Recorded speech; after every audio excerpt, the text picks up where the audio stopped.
Your Chris 6 weather forecast.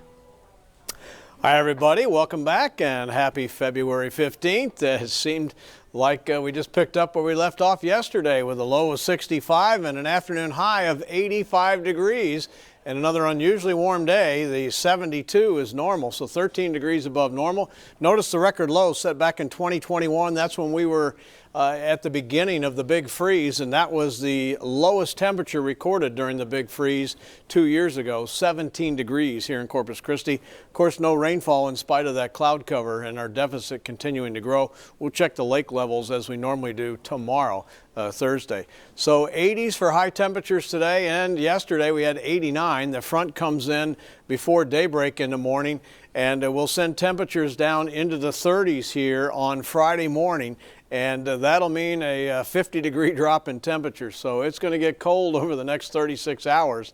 And because of that, there'll be a lot of wind, the transition from spring back to winter. There's gale warnings out in the offshore waters, a fire weather watch, a gale watch, and small craft advisories in the inshore waters. But it's going to be windy, and it's definitely going to see a big drop in temperature. Take a look at the feel-like temperature, which right now is in the 80s, and it's going to drop into the mid-20s here on Friday morning in our northern counties. About 30 degrees in Corpus Christi is what it's going to feel like. Just absolutely miserable.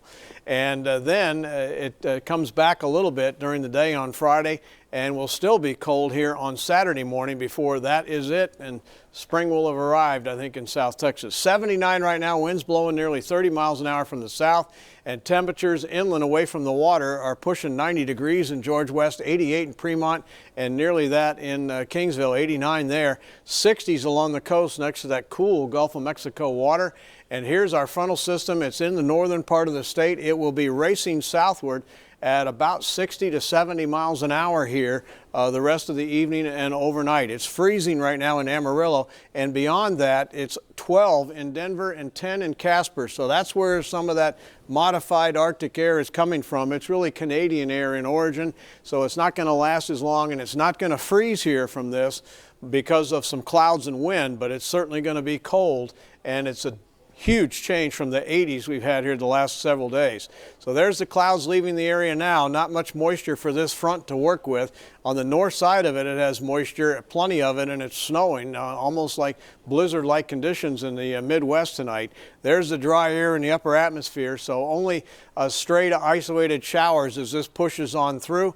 And you can see that on the future tracker here, low clouds and some fog early on, and then the front comes, and then out ahead of it about 3 a.m. we'll see straight isolated showers. That pushes on through, and it stays pretty cloudy here tomorrow with cold air advecting in. Temperatures will be steady or slowly falling throughout the day and end up in the 50s by this time tomorrow afternoon and evening. There's the fog at 1 a.m. and then it starts to go away pretty quickly by 7, so not near the caliber and intensity of the fog that we saw this morning. The winds will be breezy here this evening. They settle down at 4 a.m. as the front pushes through by 7, and then the winds get strong behind the front, 20 to 30 with higher gusts. So watch out for the wind, as it will certainly induce the fire danger. So tonight, 62 on the low, 64 for the high tomorrow, but that'll be in the morning.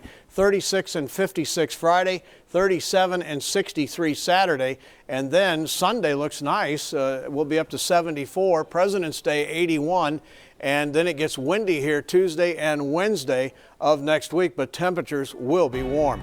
We'll have more with Michelle right after this. Stay with us.